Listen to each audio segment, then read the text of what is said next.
ശ്രീ ജോർജിനെ പോലെ വലിയ വലിയ നേതാക്കൾ ഇപ്പോൾ പാർട്ടിയിലേക്ക് വരുന്നുണ്ട്. അദ്ദേഹം 7 തവണ MLA ആയിരുന്നു. 10-50 വർഷം കേരള രാഷ്ട്രീയത്തിലെ ഏറ്റവും വലിയ ഒരു ക്രിട്ടിക്കൽ ഒരു ഫോഴ്സ് ആയിരുന്നു, ഇപ്പോഴുമാണ് ശ്രീ ജോർജ്. ഇതേപോലെ ഇനിയും പത്മജ ചേച്ചി പോലെ ഒരുപാട് പേർ ഇനി വരും നാളുകളിൽ ഭാരതീയ ജനതാ പാർട്ടിയിൽ ജോയിൻ ചെയ്യും.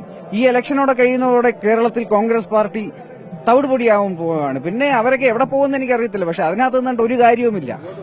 ഈ പത്മജ വേണുഗോപാൽ ആവർത്തിച്ച് പറയുന്നത് അവർ കോൺഗ്രസ് പാർട്ടിയിൽ നിന്നപ്പോൾ അവർക്ക് വേണ്ടത്ര സ്ഥാനമാനങ്ങൾ ലഭിച്ചില്ല, പരിഗണന ലഭിച്ചില്ല എന്നുള്ളതാണ്. അങ്ങനെ ഒരു തോന്നൽ തന്നെയാണോ അനിൽ ആന്റണിക്കുമുള്ളത്? ഞാൻ വളരെ വ്യക്തമായി പറഞ്ഞു, ഞാൻ ഈ പാർട്ടിയിൽ ശ്രീ ജോർജിനെ പോലെ തന്നെ ഒരു ഉപാധികളും ഇല്ലാതെയാണ് പാർട്ടിയിൽ പ്രവേശിച്ചത്. അതായത് ശ്രീ മോദിജിയുടെ നേതൃത്വം അംഗീകരിച്ച് അടുത്ത 25 വർഷത്തിൽ ഭാരതത്തെ ഒരു വികസിത രാജ്യമായി മാറ്റുക എന്ന അദ്ദേഹത്തിന്റെ വീക്ഷണത്തിന് വേണ്ടി പ്രവർത്തിക്കാൻ വേണ്ടി മാത്രമാണ് ഓരോ ഭാരതീയ ജനതാ പ്രവർത്തകനും പാർട്ടിയിൽ പ്രവേശിക്കുന്നത്. അല്ലാതെ മറ്റൊന്നും കണ്ടിട്ടല്ല. പത്മജ ചേച്ചിയും അങ്ങനെ തന്നെയാണ് പ്രവേശിച്ചിരിക്കുന്നത്. അതായത് മോദിജിക്ക് വേണ്ടി പ്രവർത്തിക്കുക, ഭാരതത്തെ ഒരു വികസിത രാജ്യമാക്കി മാറ്റുക, ദേശീയതയിൽ ഊന്നി നിന്നുകൊണ്ട് ഭാരതത്തെ മുന്നോട്ട് നയിക്കുക. ഇതിനാണ് ഓരോരുത്തരും പാർട്ടിയിൽ പ്രവേശിക്കുന്നത്. അല്ലാതെ മറ്റൊന്നിനും ഈ പാർട്ടിയിൽ പ്രവേശിക്കാറില്ല, ആരും പ്രവേശിക്കാറില്ല. അതായത് പത്മജ വേണുഗോപാലിന് കോൺഗ്രസ് പാർട്ടിയിൽ നിന്നും അവഗണന നേരിട്ടു എന്ന് തന്നെയാണ് താങ്കളും പറയുന്നത്. ഇന്നത്തെ കാലത്ത് ഞാൻ പറഞ്ഞല്ലോ, ഇന്ന് ഈ പാർട്ടി രാഹുൽ ഗാന്ധിയും ചുറ്റുമുള്ള ഒരു ഉപജാക സംഘത്തിന്റെ മാത്രം ഒരു പാർട്ടിയായി മാറി. 2014-ലും 2019-ലും രാഹുൽ ഗാന്ധി നയിക്കുന്ന കോൺഗ്രസ് പാർട്ടിയെ ഇന്ത്യൻ ജനത ചവിറ്റുകൊട്ടയിലേക്ക് എറിഞ്ഞു. 2024-ൽ 2014-ലും 2019-ലും കിട്ടിയേക്കാൾ വലിയൊരു പരാജയമാണ് രാഹുൽ ഗാന്ധി നയിക്കുന്ന കോൺഗ്രസ് പാർട്ടിക്ക് സംഭവിക്കാൻ പോകുന്നത്.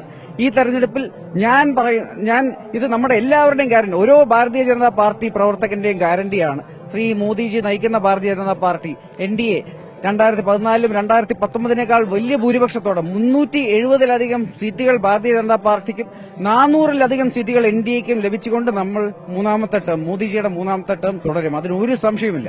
പക്ഷേ രാഹുൽ ഗാന്ധി കേരളത്തിൽ മത്സരിക്കുകയാണെങ്കിൽ പത്മജ വേണുഗോപാലായിരിക്കും എതിർ സ്ഥാനാർത്ഥിയെന്നും അഭ്യൂഹങ്ങളുണ്ട്. ഈ നമ്മുടെ പാർട്ടിയിൽ ഇങ്ങനെയൊക്കെ ഓരോരുത്തർ അഭ്യൂഹങ്ങൾ ഉണ്ടാക്കുന്നത് ഈ പാർട്ടിയെക്കുറിച്ച് ഒന്നും അറിയാത്തതുകൊണ്ടാണ്. ഈ പാർട്ടിയിലെ തീരുമാനങ്ങൾ ഇതൊക്കെ ഇതിലെ ഓരോ സ്ഥാനാർത്ഥികളെ നിശ്ചയിക്കുന്നത് ദേശീയ നേതൃത്വം, ശ്രീ മോദിജി നയിക്കുന്ന സെൻട്രൽ ഇലക്ഷൻ കമ്മിറ്റി തീരുമാനിക്കും. അത് തീരുമാനിച്ച് കഴിയുമ്പോൾ ബാക്കി എല്ലാവരും അറിയും. അതിന് മുമ്പുള്ളതെല്ലാം വെറും സ്പെക്കുലേഷൻസ് ആണ്.